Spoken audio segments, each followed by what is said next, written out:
여러분 안녕하십니까? 뉴스 라이브 문을 엽니다. 새로운 한 주가 시작됐습니다. 오늘은 가을의 마지막 절기이자 서리가 내린다는 상강입니다. 그래서인지 오늘 아침 출근길이 유난히 쌀쌀하게 느껴졌습니다. 서울 낮 기온도 19도에 머무르겠고 날씨는 쾌청하지만 일교차가 커 건강관리에 더욱 유념하셔야 되겠습니다. 10월 23일 뉴스 라이브 지금부터 시작합니다. 오늘의 헤드라인입니다. 송파구 풍납토성 발굴 조사에서 옛 토성의 서쪽 성벽 유구가 발견됐습니다. 용산구가 폐쇄된 용산가족 휴양소 부지에 치매 요양 마을을 만들겠다고 밝히면서 구의회에서 공방이 오갔습니다. 우이신설 경전철의 개통 이후 한 달간 하루 평균 이용객이 기대치의 절반 수준에 머무르고 있습니다.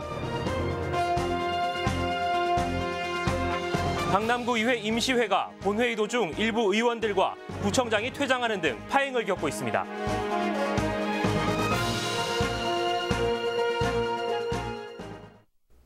지난 20일 송파구 풍납토성 발굴 조사에서 옛 토성의 서쪽 성벽 유구가 발견됐습니다. 그동안 서쪽 성벽은 추정만 해온 상태였는데 이번에 존재가 확인된 것입니다. 풍납토성 발굴 현장에 서정함 기자가 나가 있습니다. 서정함 기자. 네, 저는 지금 송파구 풍납토성 발굴 현장에 나와 있습니다. 네, 서 기자, 이번에 발견된 풍납토성 유구에 대한 설명부터 해주시죠. 네, 지난 9월부터 풍납토성 발굴이 시작되고 있었는데요. 지난 20일 발굴단은 지표 1.5m 이하에서 성벽과 그리고 출입시설의 유구를 발견했다고 밝혔습니다. 네. 제 양쪽으로 보시면 이렇게 돌무더기가 있는데요. 이 돌무더기는 성벽으로 추정되는 부분이고요. 제가 서 있는 이 부분은 돌무더기가 없는데 이 부분이 드나드는 출입구로 이용됐을 거라고 추정하고 있습니다. 이번에 발견된 성벽과 출입문은 이전에 발견된 풍납토성 유적과 거의 흡사한 형태여서 이곳은 거의 서쪽 성벽으로 확실시되고 있는 상황입니다. 네, 그렇다면 이번에 발견된 서성벽, 과연 어떤 의미를 가지고 있습니까? 네, 이번에 발견된 서성벽의 의미에 대해서는 송파구 역사문화재과 오해근 팀장님 모시고 이야기 나눠보도록 하겠습니다. 네. 네, 팀장님 안녕하세요. 안녕하세요. 네, 팀장님 이번 서성벽 발견 어떤 의미를 갖고 있나요? 네, 그간의 풍납토성의 서쪽 성벽 그 지상부가 유실이 돼가지고 그 존재 여부가 논쟁이 많았고 특히 소송에서 저희가 패소하는 등 여러 문제가 있었는데 이번 발굴 조사를 통해서 확실히 서성벽이 존재하고 있음이 규명이 된 겁니다. 또한 지금 풍납토성에서 최초로 이 문지가 발견된 것은 아주 획기적인 사건이죠. 이름으로써 풍납토성이 동서남북 사면을 타원형 형태를 갖춘 성벽이었음이 확실히 또 인정이 된 겁니다. 자, 이쪽으로 볼 때 서성벽의 잔존 구간을 규명하면서 저희가 성벽의 선상이 어디로 갔을까 이렇게 확인을 했는데 중심토로 현재 발굴 모습을 보면 약간 서쪽으로 3m 정도 옮겨진 상황에서 풍납토성이 삼표의 공장을 관통하는 것으로 이렇게 확실히 확인이 된 겁니다. 네, 오늘 좋은 말씀 감사합니다. 네, 감사합니다. 네, 서 기자, 이번 서성벽 발견으로 이 풍납동 일대에도 많은 변화가 생길 것으로 보입니다. 어떤 변화가 예상되고 있습니까? 네, 이곳 풍납동 일대는 많은 변화가 있을 것으로 예상이 되는데요. 먼저 송파구와 문화재청은 이곳 풍납동 일대의 발굴 조사를 좀 더 박차를 가할 것으로 예상이 됩니다. 현재 이곳 풍납동은 또 문화재 발굴 사업을 위해 주민들의 이주가 이루어지고 있는데요. 약간 더뎠던 이 주민들의 이주가 속도를 낼 것으로 보입니다. 또 아까 말씀드린 대로 불과 이곳 200~300m 이내에 3표 레미콘 공장이 있습니다. 이곳 풍납동 공장은 최근 이전이 확정된 성수동 공장과 함께 많은 이전 요구를 받고 있었는데요. 이 레미콘 공장 아래로 서성벽이 지나갈 것으로 예상되기 때문에 이전 요구는 더욱 강해질 것으로 보입니다. 또 현재 진행되고 있는 3표와 국토교통부의 소송에도 큰 영향을 미칠 것으로 보입니다. 네, 서 기자, 방금 이 3표 레미콘 공장 측과 소송이 진행 중이라고 했는데 어떤 소송이고 이번 서성벽 발견이 또 어떤 영향을 미치게 됩니까? 네, 3표 레미콘 공장과 이 국토교통부 측은 사업 인정 고시 취소를 문제를 두고 소송 중에 있습니다. 국토교통부는 문화재 발굴을 위해 삼표 풍납동 공장 토지를 수용하는 사업 인정 고시를 냈고 삼표 측은 이를 취소해달라며 소송을 제기했습니다. 1심 판결에서 법원은 수용 대상 부지에 풍납토성 서쪽 성벽이 존재한다는 증거가 없다는 이유로 삼표 측에 손을 들어줬었는데요. 국토교통부는 이에 불복해 항소를 제기했고 현재 2심 소송에 진행 중에 있습니다. 그런데 이번에 서쪽 성벽의 실체가 드러나면서 11월에 있을 2심 결과에도 많은 영향을 미칠 것으로 보입니다. 지금까지 송파구 풍납토성 발굴 현장에서 전해드렸습니다. 네, 서정함 기자 잘 들었습니다. 이번 발굴 조사를 통해 서성벽이 삼표 공장을 관통한다는 결정적인 증거가 두드러졌습니다. 다음 달에 있을 2심 결과에도 관심이 모아지고 있습니다. 송파구 풍납토성 연결해봤습니다.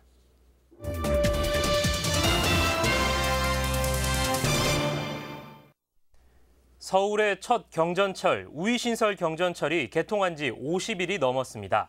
개통 전 하루 이용객 13만 명의 낙관적인 전망을 내놨지만 현재로선 절반에 미치는 수준입니다. 아직 개통 초기이기 때문에 서울시와 사업 시행자는 속단하기에는 이르다는 입장입니다. 박용 기자입니다. 부족한 서울 동북부 교통 인프라와 출퇴근 시간이면 더욱 심각해지는 교통 혼잡. 그렇기 때문에 개통 전 우이신설 경전철에 거는 기대는 컸습니다. 저희들이 1일 수송을 13만 명 정도로 예측하고 있는데 지금 현재 우이동에서 신설동까지 가는 중간에 환승할 수 있는 역들이 많아서 승객 수요 측면에서는 긍정적으로 평가하고 있는 상황입니다. 하지만 개통 이후 한 달간 우이신설선의 이용객은 하루 평균 6만 7천여 명, 기대치의 절반입니다. 이에 대해 우이신설 경전철 측은 사업 초기이기 때문에 이용객 추이를 속단하기에는 시기상조라는 입장. 게다가 개통 첫 달인 지난달에 비해 이달 들어 이용객 추이가 다소나마 늘고 있다는 겁니다. 우이신설선 이용객 가운데 3분의 1이 무임승차객인 것에 대해서는 북한산을 오가는 노선 특성상 노인 등산객이 많고 노인 인구 비율이 많은 지역적 특성이 반영된 것으로 추이를 지켜본 뒤 서울시와 논의한다는 계획을 밝혔습니다. 딜라이브 서울 경기 케이블 TV 박용입니다. 경기도 양주에는 폐쇄된 용산 가족 휴양소가 있습니다. 최근 성장현 용산구청장이 이 부지를 치매 요양마을로 만들겠다고 밝힌 것과 관련해 구의회에서 공방이 오갔습니다. 어떤 내용인지 천서연 기자가 보도합니다. 치매 요양마을 건립 계획을 두고 공방이 이어졌습니다. 구가 생각하고 있는 부지는 운영이 중단된 경기도 양주의 옛 가족 휴양소. 먼저 접근성 부분이 지적됐는데 시설이 용산구 안에 있지 않아 구민 이용률이 크게 떨어질 수 있다는 겁니다. 이 시설을 이용하기 위해서 우리 용산 구민이 양주까지 이동해야 합니다. 시설에 대한 접근성이 상당히 떨어지는 우려도 금할 수 없습니다. 운영에 대한 부분도 언급됐습니다. 향후 시설을 민간 위탁할 가능성이 큰데 거리가 있는 만큼 관리 감독이 제대로 되지 않을 거란 주장입니다. 또 재원 마련은 어떻게 할 것인지 사업 계획을 보다 투명하게 밝혀달라는 요청도 있었습니다. 구는 먼저 접근성이 떨어져 이용률이 저조할 수 있다는 점에 반론했습니다. 오히려 서울 군교라는 게 더 이점으로 작용한다는 것. 나무와 숲이 있는 등 자연 환경이 도심보다 우수해 치매 환자 치료는 물론 치유에 적합하다는 설명입니다. 서울에서 1시간 내에 갈 수 있고 기피시설 건립과 관련한 사회적 갈등도 줄일 수 있을 거라 말했습니다. 치매 환자도 햇빛도 보고 바람도 쐬고 땅도 밟고 걸어 다닐 수 있다면 얼마나 좋겠습니까? 치매 요양마을과 관련한 여건 분석과 수요 예측, 규모 등은 전문가 집단에 타당성 조사 영역을 의뢰하겠다고 밝혔습니다. 조사 결과가 나오면 구의원들과도 공유해 의견을 다시 묻겠다고 답했습니다. 향후에 의견을 제시해 주겠다고 하니까 그 부분도 저희가 최대한 반영하도록 그렇게 하겠습니다. 한편 구는 치매 요양마을 연구 용역비로 6천만 원의 예산을 배정할 계획. 시작도 하기 전에 제기된 실효성 문제로 연구 용역비 승인은 물론 용역 결과를 두고도 갈등이 예상되고 있습니다. 딜라이브 서울 경기 케이블 TV 천선입니다. 강남구의회는 지난해 구청장의 불출석 문제로 개회 하루 만에 폐회하는 파행을 겪었습니다. 이번에도 임시회 본회의 도중에 일부 의원들과 구청장이 퇴장하는 일이 생겼습니다. 5분 자유 발언에서 구청장의 공직선거법 위반 혐의 등의 내용이 다뤄지는 것에 대해 불만을 나타낸 겁니다. 지혁배 기자입니다. 강남구의회 임시회 본회의가 중단됐습니다. 일부 의원들이 5분 자유발언 내용을 문제 삼은 겁니다. 공직선거법 위반 등의 혐의로 재판이 진행되고 있는 신현희 구청장의 신상에 대한 것들이 포함됐다는 게 이유입니다. 재판 결과에 따라서 결과가 나올 것을 무슨 대회를 세워놓고 망신을 주려고 하는 것도 아니고 이게 꼭 이런 5분 발언을 해야 되는 아무리 자유발언이지만. 발언이 시작되자 구청장이 소속된 자유한국당 일부 의원들은 불만의 표시로 퇴장했습니다. 어쩌자고 수명의 직원들이 수시로 경찰의 소환을 받는 것입니까? 그것도 모자라 구치소에 수감되기까지 합니다. 도대체 이게 뭔 꼴입니까? 본회의에 참석한 강남구청장 역시 의장의 동의를 구하지 않은 채 자리를 비우자 회의가 다시 중단됐습니다. 의회를 무시하는 행위라는 겁니다. 관례랑 규칙이랑 이런 것도 있는데 이거는 굉장히 저희 강남구를 무시하는 거라고 생각합니다. 아니 그냥 귀 막고 안 들으면 되잖아요. 그냥 이 자리를 이삭한 것은 있을 수 없는 일이라고 생각합니다. 여기에 대해서 의장님께서 조치해 주시기를 바랍니다. 남아있던 의원들은 구청장이 돌아올 때까지 본회의에 참석할 수 없다며 회의장을 빠져나갔습니다. 결국 임시회 첫날 본회의는 패회 선언도 못한 채 끝이 났습니다. 강남구청장의 재판과 관련한 5분 발언을 신청한 의원은 4명 가운데 3명입니다. 딜라이브 서울 경기 케이블 TV 지역배입니다. 연이어 예산 편성이 불발되는 중구의 서소문 공원 사업. 약 575억 원 규모로 국비와 시비까지 투입되는 이 사업이 도대체 어떤 이유로 구 예산 편성에 거듭 어려움을 겪고 있는지 진기훈 기자가 전해드립니다. 서소문 공원 사업 구 예산 편성이 문제가 생긴 건 지난해 11월부터입니다. 구청이 구유지인 서소문 공원 부지에 사업을 진행하면서 관리계획안을 의회에 제출하지 않았다는 점이 문제가 됐고 사업 예산은 삭감됐습니다. 이후 지난 4월 임시회와 6월 정례회에서도 사업 예산 승인 여부를 놓고 구청과 의회, 의원들 간의 갈등이 이어졌습니다. 구청의 절차상 위법 행위가 드러난 만큼 사업에 대한 조사를 진행해야 한다는 의견과 사업을 진행할 수 있도록 우선 예산은 편성해야 한다는 의견이 맞선 겁니다. 의회의 사전 의결 없이 현재까지 사업을 진행하게 된 사유와 경위를 되짚어보고 그러나 예산 주는 거하고 여기 지금 우리가 따지면 배리의 문제입니다. 이걸 빌미로 해서 예산을 주지 않는 것은 다른 목리를 부르는 게 있지 않느냐. 결국 6월 정례회에서는 서소문공원 사업에 대한 행정사무조사 특별위원회를 진행한다는 안건이 통과돼 현재까지 진행되고 있는 상황. 증인신문과 현장 방문 등의 조사가 진행된 결과 완공 이후 공원의 운영 주체가 정해지지 않았고 구청의 연구 용역 결과 추산한 연간 운영비가 터무니없이 적은 액수라는 점이 지적됐습니다.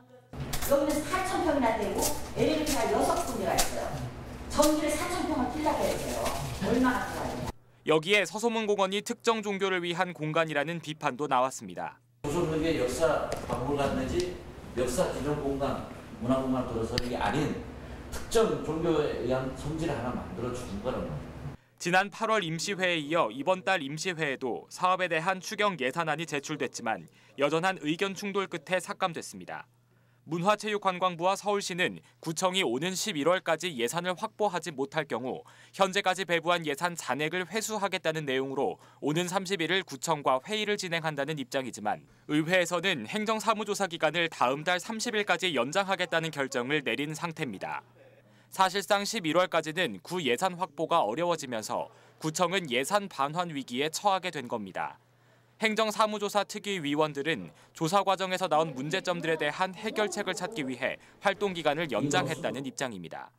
그러니까 이런 큰 문제들을 어떻게 해결할 것인가, 구청장이 어떤 안을 가지고 있는가, 우리가 그거를 알고 더 자세한 것을 이제 그 방안을 모색하기 위해서 기간 연장을 했습니다. 다음 달 정례회가 예정돼 있지만 행정사무조사 기간 연장으로 사업 예산 확보는 어려운 상황. 구청은 올해 안으로 예산이 확보되지 못하면 공사 중단이 불가피한 만큼 우선 31일 문체부 서울시와의 회의 결과를 바탕으로 다음 달까지 예산 확보에 주력한다는 입장입니다. 딜라이브 서울 경기 케이블 TV 진기훈입니다.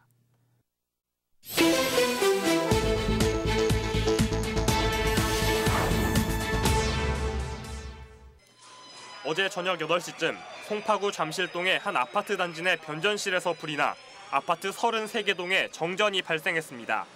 이 사고로 엘리베이터에 갇혀있던 6명이 구조됐고 변전실이 일부 소실돼 700여만 원의 재산 피해가 났습니다. 소방당국은 변전실의 전기 설비에서 불이 시작됐다고 보고 사고 원인을 조사 중입니다. 지난 토요일 마포구 연남동의 한 상가주택에서 불이 나 35살 홍모 씨가 2도 화상을 입고 인근 병원으로 옮겨졌습니다. 이 화재로 가전제품과 집기류가 소실돼 900여만 원의 재산 피해가 났습니다. 소방당국은 주방에서 불이 시작돼 2층으로 번진 것으로 보고 있습니다.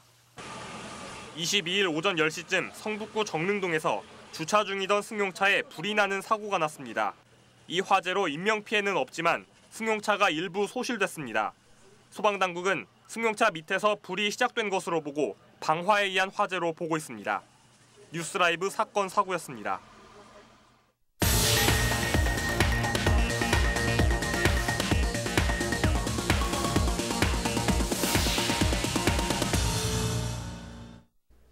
최근 초등학교 방과 후 수업을 중심으로 퍼즐 교육에 대한 관심이 높아지고 있습니다.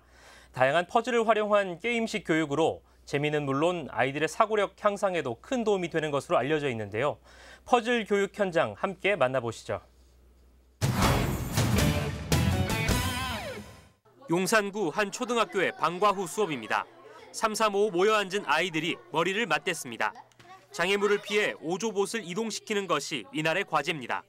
길을 잇는 것부터 명령을 입력하는 것까지 모두 아이들의 목. 복잡한 작업이지만 함께하니 어렵지 않습니다. 선 긋는 게 좀 어렵기도 했고 오조봇 혼자서 움직이는 게 재밌기도 했어요. 협동해서 하니까 팀이랑 겨루는 것 같기도 하고 재밌어서. 오조봇의 출발에 긴장감은 더해가고 무사히 도착하자 보람은 더 커집니다. 선 긋고 오조봇을 움직이는 게 신기하기도 해서 제일 재밌었던 것 같아요. 제가 수학을 좋아하거든요. 그래가지고 이걸 배우면서 머리를 좀 더 쓸 수 있게 돼서 정말 좋아요. 최근 새로운 교육 방식으로 주목받고 있는 퍼즐 교육입니다. 초등학교 방과 후 수업을 중심으로 확대되고 있고 아이들은 물론 학교와 학부모들 사이에서 반응도 좋습니다. 아이들의 사고력이라든지 또 내가 문제를 해결할 수 있는 능력이라든지 그것도 많이 좋아지고요. 무엇보다 아이들이 어렵게 느꼈던 친구들도 내가 한번 풀고 나면 굉장히 성취감이 커지기 때문에 그 성취감 때문에 굉장히 수학을 또 즐겁고 재밌게 가는 것 같습니다. 인공지능과 사물 인터넷 등 4차 산업혁명 시대를 맞아 창의력 개발이 화두인 요즘. 교육 효과와 재미까지 갖춘 퍼즐 교육이 새로운 대안으로 떠오르고 있습니다. 딜라이브 서울경기 케이블TV 김동훈입니다. 2014년을 시작으로 현재 3만 명에 가까운 인구가 입주를 완료한 송파구 위례동. 그동안 행정시설과 문화시설 부족으로 입주민들이 불편을 겪었는데 위례동의 복합청사가 새롭게 문을 열었습니다. 서정함 기자의 보도입니다. 송파구 위례동 복합청사가 새롭게 문을 열었습니다. 지하 1층, 지상 5층의 규모로 민원 처리뿐만 아니라 자치회관과 문화공간으로 활용되고 주민들을 위한 쉼터도 마련됐습니다. 또 그동안 일반 아파트 관리사무소에 새방살이를 했던 위례동 주민센터도 복합청사로 이전했습니다. 주민들은 새 둥지를 튼 주민센터를 반기는 분위기입니다. 옛날 구청사에서는 진짜 비좁은 걸 느꼈는데 여기 오니까요 편안함을 느꼈어요. 이제 또 새로 새 집에 이사를 오니까 주위 환경이 좋아서 우리 직원분들도 다 밝은 모습인 것 같고요. 사실 그동안 임시청사를 이용을 하면서 우리 주민분들과 또 동주민센터 직원들 굉장히 불편이 많았습니다. 근데 이번에 위례복합청사를 개청함으로써 더 넓고 쾌적한 곳에서 주민들에게 안정적인 행정 서비스를 할 수 있고 복합청사 4층과 5층에는 송파 위례도서관이 함께 문을 열었습니다. 위례신도시 내 처음 생긴 공공도서관으로 책과 학습 장소에 대한 주민들의 갈증을 해소해 줄 것으로 보입니다. 평소에 별로 할 곳이 없어서 돈 내고 막 편의점이나 카페에 가서 했었는데 도서관이 저희 위례에 생기니까 좋아서 이제 많이 사용하게 될 것 같아서. 위례신도시 사업이 완료되면 인구 5만에 이르게 되는 송파구 위례동.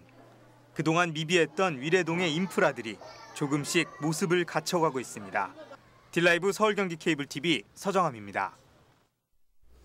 강남구 대치 4동 주민센터가 한국마사회 설릉문화공감센터와 함께 말산업 공감 투어 행사를 가졌습니다. 지난 18일 고양시 원당 종마 목장에서 열린 투어에는 대치사동 부녀회와 통장협의회 회원 30여 명이 참가했습니다. 주민들은 원당 목장의 시설을 견학하고 승마 체험과 트랙터 마차를 시승했습니다. 설릉센터는 지역 주민들에게 말 산업과 마사회에 대한 이해와 공감대를 형성하기 위해 투어 행사를 마련했습니다. 경의선 책거리 조성 1주년을 맞아 오는 27일부터 3일간 저자데이 책축제가 열립니다. 책축제에는 조형물 제막식을 시작으로 그림책 작가의 동화 낭독과 음악회 등이 마련됩니다. 또 경의선 책거리 250m 구간에 윤동주 시인의 작품이 전시돼 윤동주 탄생 100주년을 기념합니다. 지난 1년 동안 경의선 책거리에는 41만 5천여 명이 다녀간 것으로 나타났습니다.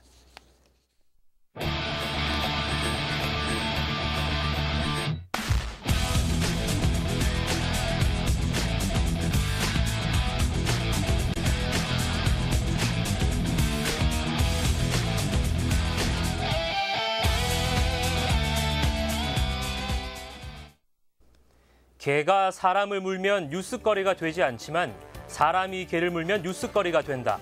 과거 어느 한 언론인이 남긴 이야기입니다. 하지만 최근 사람이 개에 물리는 크고 작은 사고가 잇따르면서 애견으로 인한 사고가 사회적으로 큰 파장으로까지 번지고 있습니다. 자신에겐 사랑스러운 반려견일 수 있지만 다른 누군가에겐 맹견으로 다가갈 수도 있습니다. 반려견 천만 시대, 결국 필요한 것은 타인에 대한 배려겠죠. 일상으로 돌아온 월요일입니다. 배려하는 한 주 보내시길 바랍니다. 뉴스 라이브 마칩니다. 시청해주신 여러분 고맙습니다.